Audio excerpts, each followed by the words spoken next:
오순절 성령 강림 사건을 통해서 이 땅에 신약의 교회가 세워져서 교회의 출발점으로 삼는다면 우리 개신교 기독교회 프로테스탄트 교회가 시작된 것은 1517년 10월 31일 마르틴 루터의 교회 개혁을 출발점으로 삼고 있습니다.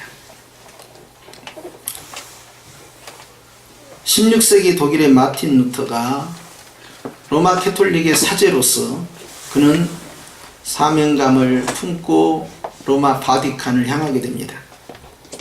그의 나이 30대에 젊은 사제는 동료 신부들과 함께 스칼라 상타라는 계단을 무릎으로 기어 올라가는 중이었습니다. 이 계단은 총 28층으로 되어 있는데 이 계단에 대한 전설이 있습니다.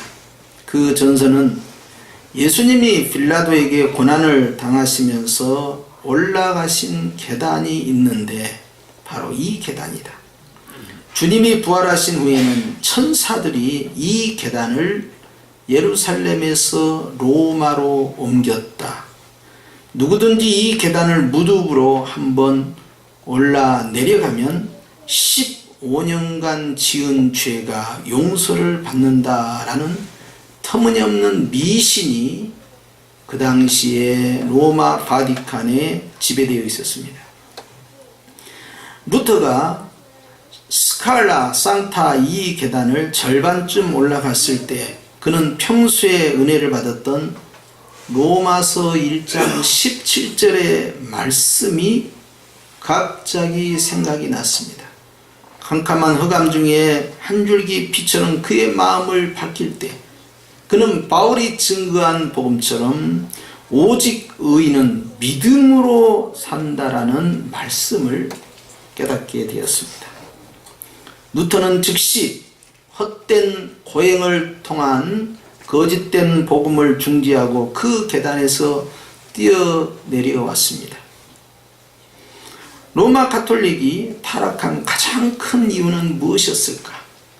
초대교회의 그 아름다웠던 복음과 말씀을 버리고 중세 천년의 암흑기로 들어갔던 것은 로마 가톨릭이 성경을 떠났기 때문입니다.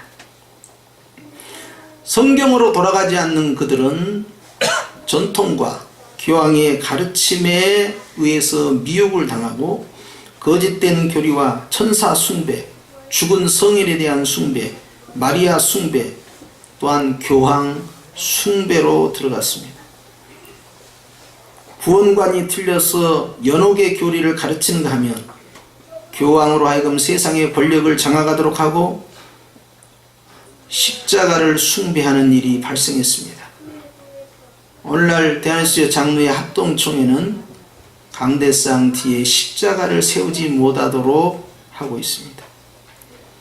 또한 예수님의 사진을 걸어놓는다든지 죽은 믿음의 선진들의 유고를 숭배한다든지 하는 일을 통하여서 우상을 숭배하는 죄에 들어가게 되고 가톨릭 사제들로 하여금 1075년에 독신으로 살도록 하여 결혼을 금하고 자신의 일대 교황이라 하는 베드로조차도 결혼한 인물이었거늘 남녀간의 관계를 부정한 것으로 하고 가정을 꾸리지 못하게 함으로써 신부와 수녀들로 하여금 독신을 통하여서 더 큰 죄를 짓게 만든 것입니다.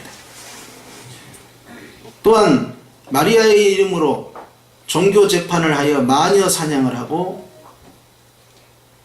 중세로부터 근대 19세기에 이르기까지 마리아의 이름에 의하여 처형당한 사람이 6천만 명이나 되고 있습니다.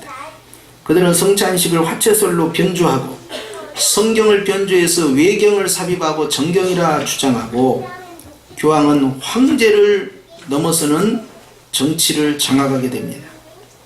그리고 스스로 말하기를 교황의 교시는 성경의 권위와 동일하다라고 주장하며 성경이 아닌 외경을 정경으로 합법화시키게 됩니다.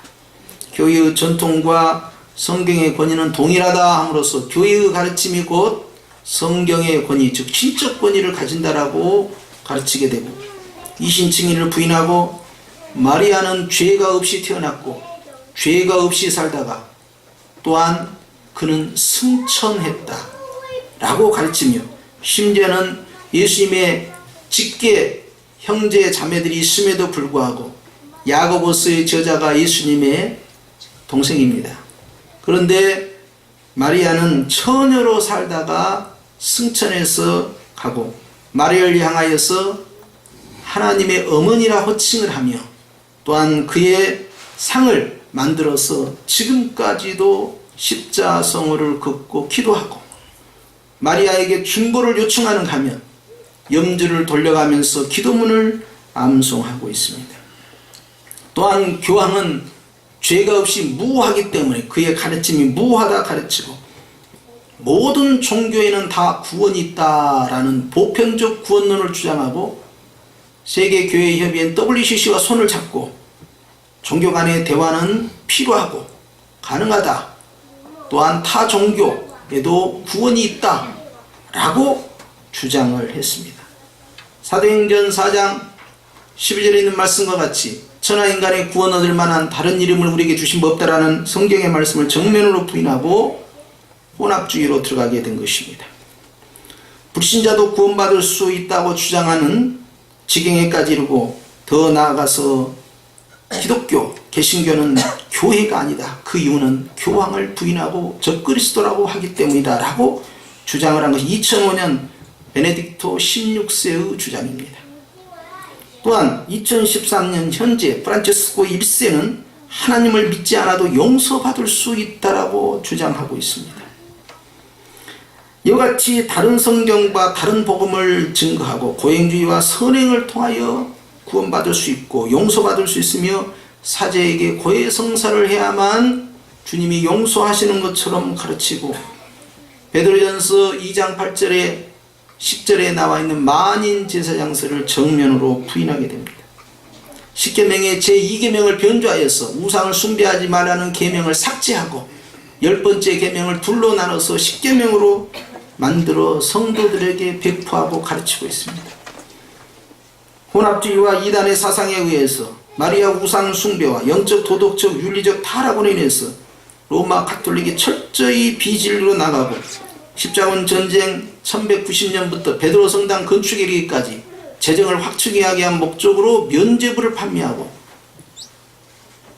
가르치기를, 여러분의 동전이 동귀에 떨어지는 짱그랑 하는 그 소리가 들릴 때 연예계 가 있는 여러분의 부모의 영혼은 천국으로 간다라는 거짓된 복음을 가르치게 된 것입니다.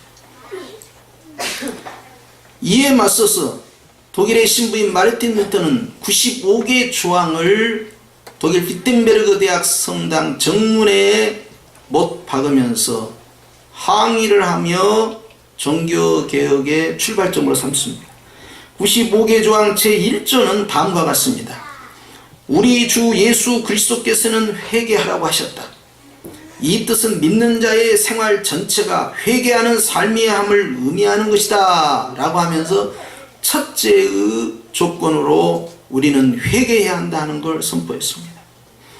부패하고 타락한 로마 교회가 이 지경까지 내려가게 된 그 이유는 무엇입니까? 성경대로 믿지 않고 성경을 떠났기 때문에 그럽니다. 종교개혁자들은 수많은 사람들이 죽어가고 순교하면서 그들이 다음과 같은 5대 강령을 세워갑니다. 그것은 솔라 스트립툴라, 오직 성경이다. 솔라 그라티아, 오직 은혜다. 솔라 피데, 오직 믿음이다. 솔라 그라이투스, 오직 예수님뿐이다.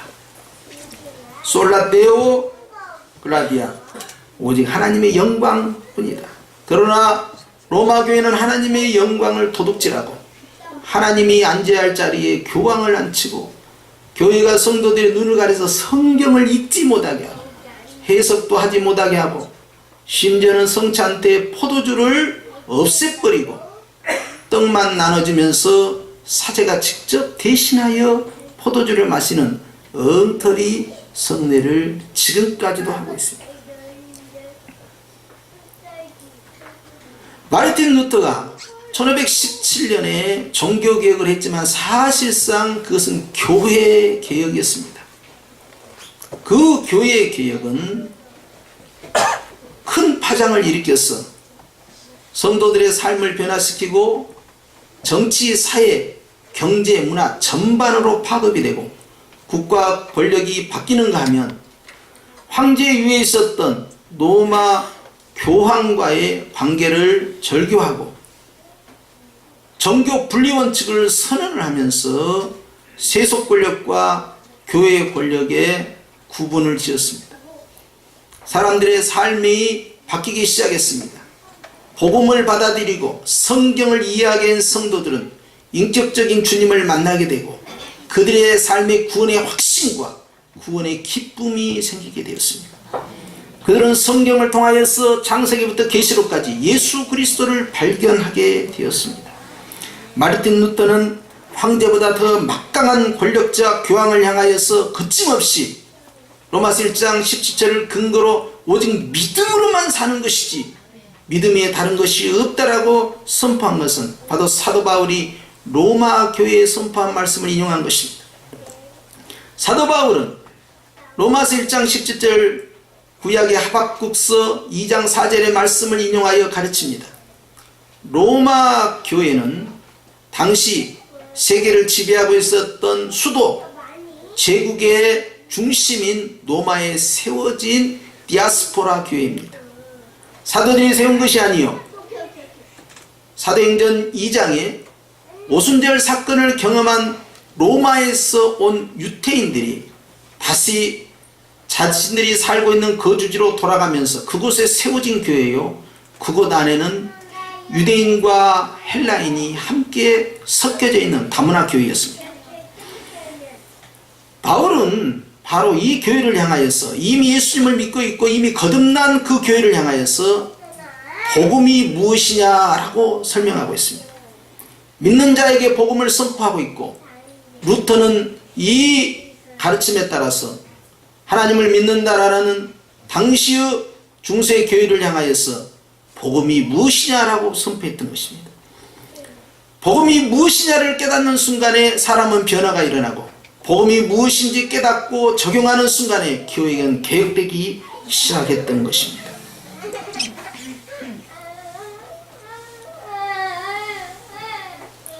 바울이 이미 믿고 있는 로마 교회에 이 복음을 전하였다면, 또 루터가 이미 하나님을 믿는다라는 당시의 사람들에게 이 복음을 전하였다면 21세기의 우리에 있어서 복음은 무엇입니까?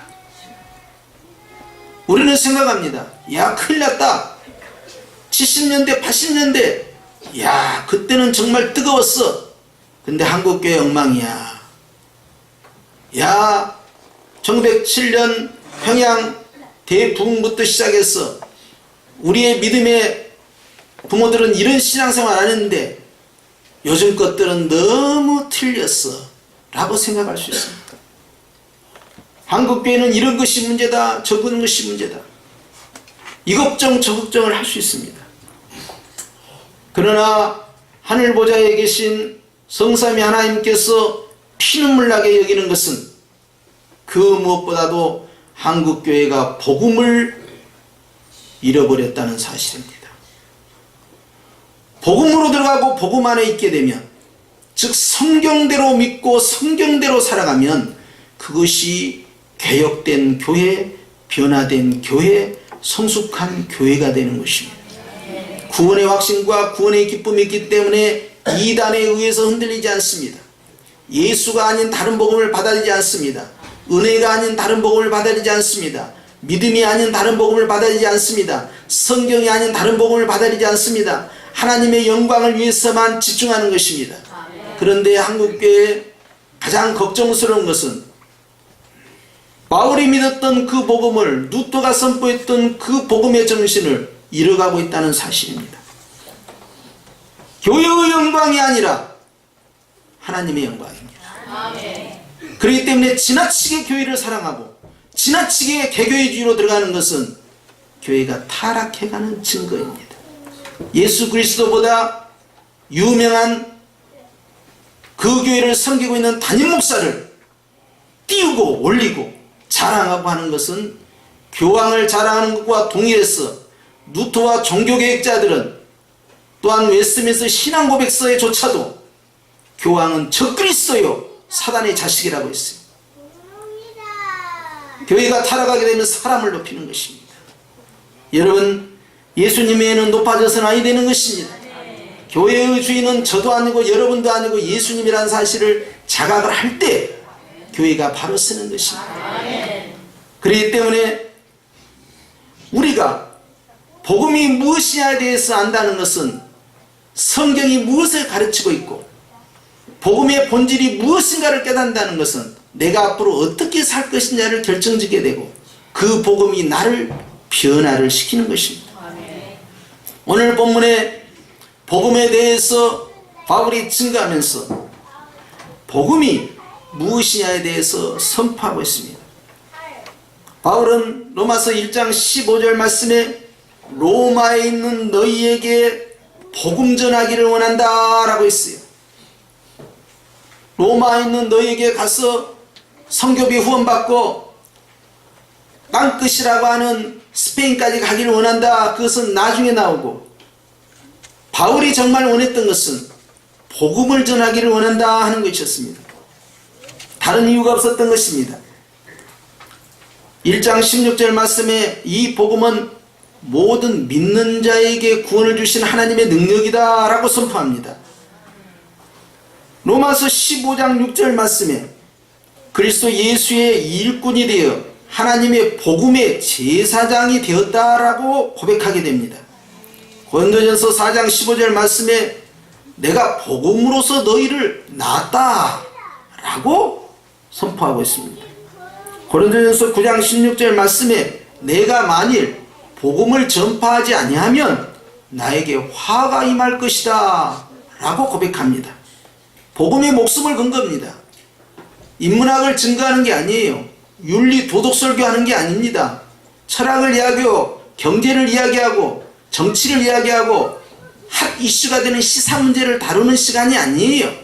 환경 문제, 세계 평화, 남북 문제, 미래에 어떻게 살 것이냐 이거 나누는 자리가 아닙니다. 복음이 뭐냐는 거죠.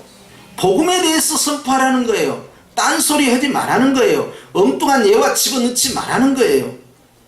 디모데전서 1장 11절 말씀에 이것은 하나님의 영광의 복음이다 하는 거예요. 사람을 높이고 사람이 어떻게 살 것이냐를 찾아내는 시간이 아니라 복음이 무엇이냐를 알면 복음대로 사는 것입니다. 복음을 통하여 사람의 인격이 변하고 생활이 변한 겁니다. 주님을 만났느냐 하는 이야기죠. 사복음서 가운데 가장 으뜸을 차지하고 있는 마가복음 1장 1절에는 다음과 같이 기록되어 있습니다. 그 내용은 하나님의 아들 예수 그리스도의 복음의 시작이다. 무엇의 시작이다? 예수 그리스도의 복음이라는 겁니다. 복음이 무엇이냐? 뭐 좋은 소식입니다. 기쁜 소식입니다. 복음의 의미를 찾아내야 됩니다. 무엇이 좋은 소식이고 무엇이 기쁜 소식이냐는 거예요. 그것은 다른 복음이 아니에요. 어느 한 시대의 문제를 풀어내는 복음이 아닙니다. 요한계시록 14장 6절 말씀에 보면 땅에 거하는 자 모든 민족과 종족과 방언과 백성에게 전할 영원한 복음이 있다는 거예요. 시대를 초월하고 사건을 초월하고 어느 사람이든 어느 시대든 동일하게 소유해야 할 우리의 보화가 있는데 그것이 복음이라는 것입니다. 개인의 문제나 그 시대의 문제나 환경의 문제를 풀어내는 단순한 일시적 복음과는 구별되는 것입니다. 그렇기 때문에 이 복음에 대해서 예수 그리스도의 복음이다 라고 선포했던 것입니다. 데살로니가전서 3장 2절 말씀에도 복음은 그리스도의 복음을 전하는 것이다 라고 했고 이 복음을 다음과 같이 고백하라는 것입니다. 로마서 10장 9절 말씀에 보니까 네가 만일 네 입으로 예수를 주로 시인하며 또 또 하나님께서 그를 죽은 자 가운데서 살리신 것을 네 마음에 믿으면 구원을 받으리라. 네 마음으로 믿어 의에 이르고 네 입으로 신하여 구원에 이르느니라. 이것이 복음입니다. 결국 믿음의 결국은 영혼의 구원을 받는다라고 베드로전서 1장 9절에 선포하면서 25절 말씀에 너희에게 전한 복음이 이 말씀이다 하는 거예요. 구원으로 거듭나고 구원으로 살다가 구원받은 그 영혼이 주님 앞에 서 있게 되는 것입니다. 그렇기 때문에 복음이 무엇이냐? 그 말은 성경이 66권이 무엇을 가르치고 있느냐 하는 거예요. 우리는 딱 하나만 집중해야 됩니다.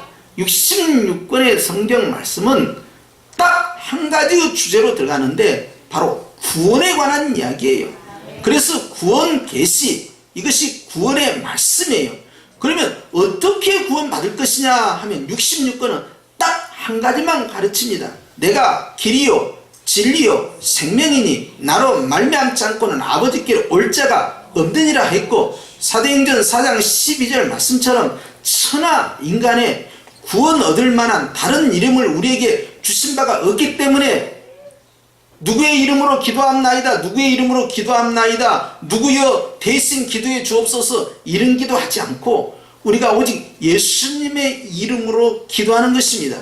주님께서 너희가 전에는 내 이름으로 구하지 아니하였으나 이제는 내 이름으로 구하라, 그리하면 내 아버지께서 들어주신다 라고 약속하셨던 것입니다. 너희는 왕같은 제사장이라 했으니 이제는 하나님과 우리 사이에 막힌 담이 다 허물어지고 예수 그리스도의 피를 힘입어 그의 성소에 담대히 들어갈 힘을 우리가 얻게 되었다 하는 것입니다. 이제는 누구나 하나님을 향하여 아버지라 부를 수 있고 내 죄를 용서해달라고 주님께 직접 구할 수 있는 권세가 바로 믿는 성도에게 있기 때문에 사제를 통하여서 대신 용서받는 것이 아니요, 그 용서를 받기 위해서 헌금을 얼마나 해야 되고 마당을 얼마나 쓸어야 되고 착한 일을 얼마나 해야 되고 구제미를 얼마나 나눠야 되고 하는 것과 관계가 없는 것이요, 금식을 하면서 채찍질로 사순절 때마다 자기 등을 쳐가면서 피 흘리고 심지어는 십자가의 손목에 못질을 하면서 그 고행을 통하여 은혜를 사모하는 엉터리 복음이 아닙니다. 주님이 요한복음 19장 30절 말씀에 내가 다 이루었다 쓴 것은 테텔로스타이라는 것은 내가 모든 값을 다 지불했다, 더 이상 지불할 것이 없다라는 화폐 용어입니다.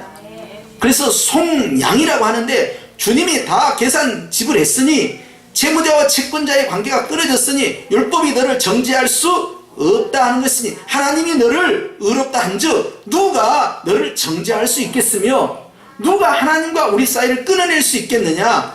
그것은 어떤 권세나 어떤 높음이나 어떤 기쁨이나 기근이나 가난, 굶주림, 그리고 현재일이나 장래일이나 그 무엇도 하나님의 사랑에서 우리를 끊어낼 수 없다라고 했기 때문에 주님께서는 요한복음 10장 말씀을 통하여서 내 양을 내 마지막 날까지 결코 잃어버리지 않겠다라고 약속해 주신 것입니다. 복음은 무엇입니까? 성경에서는 복음을 증거합니다. 복음은 구원입니다. 구원에 대해서 말씀하고 있습니다. 그러면 그 구원을 어떻게 이룹니까? 바로 예수 그리스도를 통하여 구원을 이룬다라는 것이 66권 성경의 가르침입니다. 그러면 66권의 가르침은 바로 복음 대신 예수님을 통하여서 구원한다는 이 말씀을 우리가 어떻게 내 것으로 내 복으로 만들 수 있겠느냐 하는 거예요. 그것은 오직, 따라서 합시다. 오직 믿음으로. 다른 방법이 전혀 없으니 하나님의 은혜로 인하여 믿음으로 말미암아 구원을 얻었다 라고 에베소 2장 8절 말씀에 증거하고 있으니 오직 믿음으로만 하나님의 복이 나에게 들어오는 것입니다. 그래서 주님은 말씀합니다. 너에게 복음이 있느냐? 있습니다. 그 복음이라는 것은 예수 그리스도의 구원입니다. 그러면 예수 그리스도의 그 구원의 복음 안에서 가장 핵심되는 내용이 무엇이냐 하는 거예요. 복음 중에 복음, 핵심적 내용이 무엇이냐 하면 그것은 오직 예수 그리스도의 십자가의 죽으심과 부활하심입니다. 성경이 복음을 증거하고 이 복음이 예수 그리스도의 구원을 선포한다면 그 구원은 예수 그리스도의 십자가의 죽으심과 부활하심을 통하여서 우리가 믿음으로 얻게 되는 것입니다. 그렇기 때문에 예수께서 너를 위하여 죽으셨다는 사실과 또한 3일 만에 부활했다는 사실을 네가 믿느냐 하는 거예요. 이것이 바로 복음의 가장 핵심 복음이라 말하는 것입니다. 그렇기 때문에 에베소 교회가 그렇게 열정적으로 주님의 일을 하면서도 그 교회가 주님으로부터 엄하게 책망을 받고 교회를 피하겠다 한 것은 교회는 존재할 필요가 없다, 내가 네 교회를 없애버리겠다, 그렇게 책망하신 이유가 뭐겠느냐 하는 거예요. 거기에는 첫사랑을 잃었다고 했습니다. 이 말씀을 바꾸면 복음이 상실된 거예요. 신앙생활하지만 복음이 없어요. 믿음생활하지만 복음이 없어요. 열심히 충성하지만 복음이 없어요. 이단을 쫓아내지만 복음이 없어요. 교리는 가르치는데 복음이 없어요. 주님께 봉사하는데 복음이 없어요. 십자가의 죽으심과 부활의 감사와 감격이 소멸되고 있었어요. 주님과의 관계가 인격적으로 진행되지 않고 의무적으로 진행되고 있었어요. 생활이 되고 있었어요. 타성에 빠진 겁니다.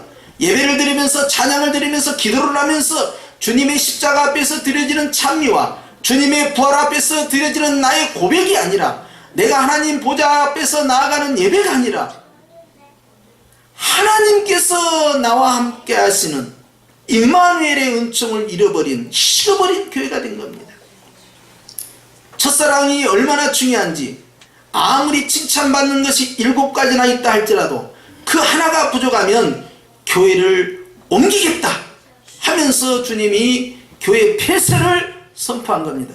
한국교회가 살아남는 방법은 인구 절벽에 의해서 전도의 문이 막힌 것도 아니요, 성도들이 전도를 안 해서 막힌 것도 아니요, 사회적 분위기가 이기주의에 빠져서 막힌 것도 아닙니다. 한국교회가 앞으로 나아가지 못하고 주저앉고 윤리적으로 바르게 살지 못하고 도덕적으로 타락하고 있고 교회가 분열되고 있고 교회가 더 이상 빛과 소금의 사명을 감당하지 못하는 이유는 딱 한 가지입니다. 루터는 다른 것을 지적하지 않습니다. 바울은 다른 것을 지적하지 않습니다. 성경은 다른 것을 지적하지 않습니다. 예수가 있느냐 하는 거예요. 복음이 있느냐 하는 거예요. 십자가의 죽으심과 부활하심이 너의 그 심장의 울림으로 설레임으로 감격으로 다가와 있느냐 하는 거예요. 바로 이것이 생명이 있는 교회인 것입니다. 그러나 중세교회는 생명을 잃어버리고 의전과 의식 가운데서 라틴어로 설교를 하고 누가 알아듣습니까? 그 말을. 그리고 형식적인 예배를 드리면서 성도들 하여금 성경도 읽지 못하게 만들고 자신들의 가르침에 빠지게 만들어서 전 성도를 우민화시켜서 한 발자국도 앞으로 나가지 못하게 하는 예수님 시대의 바리새인들과 다름이 없었으니 한국교회가 살아남는 방법은 무엇이겠냐는 거예요. 성경으로 가는 겁니다. 복음으로 가는 겁니다. 예수께 가는 겁니다. 십자가의 죽으심과 부활하심의 감격 가운데 머물러 있을 때 삶이 변화되고 인격이 변화되고 생활이 변화되고 삶의 가치가 변화되니 거기에 욕심과 부정직과 비윤리가 다 혁신이 되는 것입니다. 나를 변화시키는 것은 복음인 것이에요. 예수인 거예요. 십자가의 죽으심과 부활하심이에요. 그렇기 때문에 그것을 붙잡으라는 것입니다. 여러분, 우리가 애통해하는 것은 동성애도 아닙니다. 동성애에 대해서 한국교회가 굉장한 흥분 가운데서 강력하게 저지하고 있어요. 그런데 우리는 그것을 뛰어넘어서 더 마음을 치면서 아파야 할 것은 교회의 십자가의 복음이, 부활의 복음이 없어지고 있다는 거예요. 더 이상 성도들의 가슴을 울리는 십자가의 복음과 부활의 복음이 없어지고 웰빙이 나오고 다이닝이 나오고 어떻게 하면 삶의 질을 끌어올릴 것이냐, 어떻게 하면 예배가 재미있고 즐겁고 어떻게 하면 마음이 평안해지고 행복해지고 가정이 달되고 내 미래가 열릴 것이냐, 이것이 복음입니까? 주님이 우리에게 가르치는 복음은 그것이 아닙니다. 그럼에도 불구하고 우리는 복음 안에 살지 못하고 때로는 시내산의 율법대로 살 때 있고, 그리고 그것이 복음인 것처럼 포장을 하고 가면을 쓰고 다가오고, 때로는 윤리와 도덕과 철학과 인문학이 교회를 지배하고, 그것이 마치 수준 있는 교회인 것처럼 쓰잘데기 없는 예화나 들어가면서 웃기고 재미있게 하는 것, 그것이 복음이냐 하는 거예요. 교회의 타락은 복음에서 떠날 때 시작되는 것입니다. 종교개혁의 원리는 다음과 같습니다. 한번 개혁된 교회는 끊임없이 개혁돼야 한다. 오늘 주님 우리에게 묻습니다. 네가 예수를 믿느냐? 믿습니다. 그러면 나의 복음이 너에게 있느냐? 우리는 뭐라고 대답해야 합니까? 내가 어느 순간인가 십자가 앞에 서 있을 때 내 가슴에 울림이 상실되고 있고, 구원의 기쁨과 감격 가운데 사로잡지 못하고, 부활 앞에서 주님과 함께 즐거워하는 나의 모습이 소멸돼 가고 있다면, 나는 지식적으로는 복음을 알고 믿고 있으나 내 온 영과 내 삶이 복음에 들어가 있지 못하고 있으니 나는 산 자입니까? 죽은 자입니까? 중세교회는 죽은 교회입니다. 그들은 성경을 떠나고 복음을 떠났기 때문에 그러합니다. 오늘날 이 시대의 한국교회가 살아남는 방법은 다시 복음으로 돌아가는 것입니다. 우리 교회의 가장 핵심적인 가치는 바로 복음에 있는 것입니다. 우리가 그 어떤 가치를 내세워도 복음을 능가할 수 없는 것입니다. 성경대로 믿고 성경대로 사는 것입니다. 복음대로 살고 복음을 실천해 나갈 때 그 사람은 변화가 일어나는 것입니다. 바울은 그렇기 때문에 로마 교회를 향하여서 너희가 예수를 믿고 있지만 복음에 대해서 아느냐 하면서 그들에게 본문을 선포했던 것입니다. 사랑하는 성도 여러분, 믿지 않는 사람들에게도 복음이 전파되어야 되지만 이미 믿는 사람들에게 지속적으로 복음이 전파되어야 합니다. 왜냐하면 우리는 그 복음 안에 거해야 하기 때문에 그러합니다. 식어버린 교회, 잠자는 교회, 병든 교회, 타락한 교회, 문을 닫아야 할 교회는 복음은 없고 비복음이, 성경은 없고 딴 이야기가 선포되는 거예요. 그것이 행복하고 즐겁습니까? 웃기게 사는 것이 그렇게 좋습니까? 아닙니다. 거기에 속아서는 아니 됩니다. 하나님께서는 우리에게 영원한 복음이 있어야 되지, 한 시대 한순간의 복음 갖고는 안 된답니다. 우리는 바로 그 가치를 가지고 살아가는 것이니, 사랑하는 성도 여러분, 우리의 믿음의 선진들이 수없이 화형을 당하고 마리아의 이름으로 이단으로 정죄되고 죽어갔을 때 그들이 놓치지 않았던 것은 바로 하나님이 우리에게 주신 이 성경 말씀이었어요. 이 복음대로 믿겠다는 것입니다. 그분이 바로 우리 주 예수 그리스도입니다.